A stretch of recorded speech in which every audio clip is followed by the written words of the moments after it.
Hello friends, ಎಲ್ಲರಿಗೂ ನಮಸ್ಕಾರಗಳು. ಸೈಗಚವ ಸೈಕಿಲಿಗೆ ನಿಮ್ಮೆಲ್ಲರಿಗೂ ಸ್ವಾಗತ. ಫ್ರೆಂಡ್ಸ್, ನನಗೆ ಒಂದು ವಿಡಿಯೋದಲ್ಲಿ ಮೌನಿ ಅಮಾವಾಸ್ಯೆ ಯಾವಾಗ ಅಂತ ತಿಳಿಸ್ಕೊಡ್ತಾ ಇದ್ದೇನೆ. ಬನ್ನಿ ನೋಡೋರಂತೆ. ಈ ಮೌನಿ ಅಮಾವಾಸ್ಯೆ ನಾವು ಮಾಘ ಅಮಾವಾಸ್ಯೆ, ಮೌನಿ ಅಮಾವಾಸ್ಯೆ, ದರ್ಶಿ ಅಮಾವಾಸ್ಯೆ ಅಂತ ಕರೆಯುತ್ತೇವೆ. ಈ ಸಲ ನಮಗೆ ಕೆಲವೊಂದು ಗೊಂದಲಗಳು ಸಹ ಇವೆ. ಮಂಗಳವಾರ ಆಚರಣೆ ಮಾಡಬೇಕಾ ಅಥವಾ ಬುಧವಾರ ಆಚರಣೆ ಮಾಡಬೇಕಂತ. ನಾವು ಈ ಅಮಾವಾಸ್ಯೆ ನಮಗೆ ಪ್ರಾರಂಭವಾಗುವಂಥದ್ದು 28ನೇ ತಾರೀಕು ಮಂಗಳವಾರ ರಾತ್ರಿ 7:37 ಹಾಗೆ 29ನೇ ತಾರೀಕು ಬುಧವಾರ ಸಂಜೆ 6:06 ಅದು ಮುಕ್ತಾಯಗೊಳ್ಳುತ್ತದೆ. ಸೊ ನಾವು ಒಂದು ಸೂರ್ಯೋದಯದ ತಿಥಿ ಗಣನೆ ತೆಗೆದುಕೊಂಡು 29ನೇ ತಾರೀಕು ಬುಧವಾರ ಆಚರಣೆ ಮಾಡಬೇಕಾಗುತ್ತದೆ ಅಮಾವಾಸ್ಯೆಯನ್ನು. ಸೊ ನಾವು ನೆನಪಿನಲ್ಲಿ ಇಟ್ಕೋಬೇಕು, ಬುಧವಾರನೇ ನಾವು ಅಮಾವಾಸ್ಯೆಯನ್ನು ಆಚರಣೆ ಮಾಡಬೇಕು. ಹಾಗೆ ಈ ಮೌನಿ ಅಮಾವಾಸ್ಯೆಗೆ ನಾವು ಗರುಡ ಜಯಂತಿಯನ್ನು ಸಹ ಆಚರಣೆ ಮಾಡ್ತೀವಿ. ಕೆಲವೊಂದು ಪ್ರದೇಶಗಳಲ್ಲಿ ಈ ವಿಷ್ಣುವಿನ ವಾಹನ ಆಗಿರುವಂಥ ಒಂದು ಗರುಡನನ್ನು ಸಹ ಪೂಜೆ ಮಾಡ್ತಾರೆ. ಹಾಗೆ ಈ ಮೌನಿ ಅಮಾವಾಸ್ಯದಲ್ಲೇ ಇದೆ ಮೌನಿ ವ್ರತವನ್ನು ಆಚರಣೆ ಮಾಡಬೇಕು. ಮೌನ ವ್ರತ ಆಚರಣೆ ಮಾಡುವುದು ತುಂಬಾ ಒಂದು ಪ್ರಮುಖವಾಗಿರುವಂಥದ್ದು. ಅಂದರೆ ಯಾವ ರೀತಿ ಅನ್ನೋದಾದರೆ, ನಾವು ಯಾರ ಹತ್ರ ಸಹ ಮಾತಾಡನೆ 1 ದಿವಸಗಳ ಕಾಲ ಕಳೆಯುವಂಥದ್ದು. ಅಷ್ಟು ನಿಮಗೆ ಆಗಲ್ಲ ಅನ್ನೋದಾದರೆ, ನಾವು ಪೂಜೆ ಆಗೋ ತನಕ ನಾನು ಯಾರ ಹತ್ರ ಸಹ ಮಾತಾಡನೆ ಇದ್ದದ್ದು ತುಂಬ ಒಳ್ಳೆಯದು. ಯಾಕೆಂದರೆ ನಾವು ಈ ಮೌನಿ ಅಮಾವಾಸ್ಯದಲ್ಲೇ ಇದೆ, ಯಾರ ಹತ್ರ ಸಹ ಮಾತಾಡಬಾರ್ದು.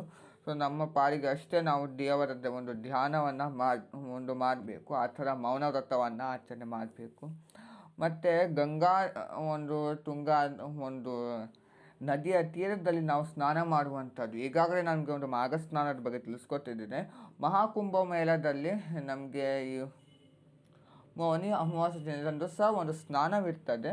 ಸೊ ಅಲ್ಲಿಗೆ ನೀವು ಹೋಗ್ಕೊಂಡು ನೀವು ಸ್ನಾನ ಮಾಡೋದು ಆಗುವುದಿಲ್ಲ ಅಂದರೆ ನಿಮ್ಮ ಮನೆಯಲ್ಲೇ ಯಾವ ರೀತಿ ಸ್ನಾನ ಮಾಡಬೇಕಂತ ಸಹ ತಿಳಿಸ್ಕೊಟ್ಟಿದ್ದೇನೆ. ಹಾಗೆ ಪಿತೃದೋಷ ನಿವಾರಣೆ ಅದು ಸಹ ನಮಗೆ ಈ ಮೌನಿ ಅಮಾವಾಸ್ಯೆ ದಿನದಂದೇ ಬರುವಂಥದ್ದು.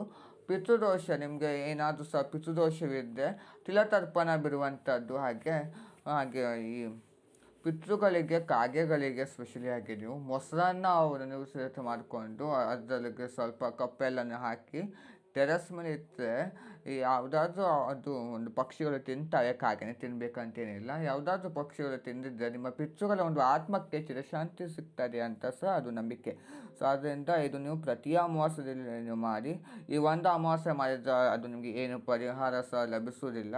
ಸೊ ಅದರಿಂದ ನೀವು ಇದನ್ನು ಪ್ರತಿ ಅಮಾವಾಸ್ಯೆಯಲ್ಲಿ ಸಹ ಮಾಡಿ. ಯಾಕೆಂದರೆ ಆ ಅಮಾವಾಸ್ಯೆ ದಿನದಂದು ಪಿತೃಗಳು ಹಂಗೆ ದರ್ಶನ ಕೊಡಲಿಕ್ಕೆ ಬರ್ತಾರೆ ಅಂತ ಒಂದು ನಂಬಿಕೆ. ಸೊ ಆದ್ದರಿಂದ ನೀವು ಅದನ್ನು ಮಾಡಬಹುದು. ಮತ್ತು ಈ ಮೌನಿ ಅಮಾವಾಸ್ಯೆ ಸಹ ತುಂಬಾ ಒಂದು ಶಕ್ತಿಶಾಲಿ ಆಗಿರುವಂಥದ್ದು. ಸೊ ಅದರಿಂದ ಈ ಅಮಾವಾಸ್ಯೆಗೆ ನೀವು ಮಾಡಬಹುದು. ಈಗಾಗಲೇ ನೀವು ಮಾಡಿಲ್ಲ ಅನ್ನೋದಾದರೆ ಇದರಿಂದ ನೀವು ಪ್ರಾರಂಭ ಮಾಡಬಹುದು. ಹಾಗೆ ಬಟ್ಟೆಗಳನ್ನು ದಾನ ಮಾಡಬಹುದು. ಅವರಿಗೆ ಒಂದು ಉಪಯೋಗಕ್ಕಾಗಿ ಬರುವ ವಸ್ತುಗಳನ್ನು ನೀವು ದಾನ ಮಾಡಬಹುದು. ಹಾಗೆ ಆಹಾರವನ್ನು ಸಹ ನೀವು ದಾನವನ್ನು ಮಾಡಬಹುದು. ಇಷ್ಟು ನಾನು ತಿಳಿಸ್ಕೊಡುವಂಥದ್ದು. ನೋಡಿದ ಫ್ರೆಂಡ್ಸ್, ನನಗೆ ಇವತ್ತಿನ ಈ ಒಂದು ವಿಡಿಯೋದಲ್ಲಿ ಮೌನಿ ಅಮಾವಾಸ್ಯೆ ಯಾವಾಗ, ಹಾಗೆ ಮೌನ ವ್ರತದ ಬಗ್ಗೆ ತಿಳಿಸ್ಕೊಟ್ಟಿದ್ದೇನೆ. ಮತ್ತು ಪಿತೃದೋಷ ನಿವಾರಣೆ, ಹಾಗೆ ಯಾವ ವಸ್ತುಗಳನ್ನು ದಾನ ಮಾಡಬೇಕು ಅಂತ ಸಹ ತಿಳಿಸ್ಕೊಟ್ಟಿದ್ದೇನೆ. ಇದು ನಿಮಗೆ ಇಷ್ಟವಾದಲ್ಲಿ ಲೈಕ್ ಮಾಡಿ, ಶೇರ್ ಮಾಡಿ, ಕಮೆಂಟ್ ಮಾಡಿ. ಮತ್ತು ಯಾವುದೇ ಕಾರಣಕ್ಕೂ ಪ್ಲೀಸ್ ಫ್ರೆಂಡ್ಸ್ ನನಗೊಂದು ಸಬ್ಸ್ಕ್ರೈಬ್ ಮಾಡೋದನ್ನು ಮರಿಬೇಡಿ. ಹಾಗೆ ಶನೇಶ್ವರ ಸ್ವಾಮಿ ಹಾಗೆ ಆಂಜನೇಯ ಸ್ವಾಮಿ ದೇವಸ್ಥಾನದಲ್ಲಿ ಎಲ್ ಬಟ್ಟನ್ನು ಸಹ ನೀವು ಹಚ್ಚಬೇಕು. Thank you.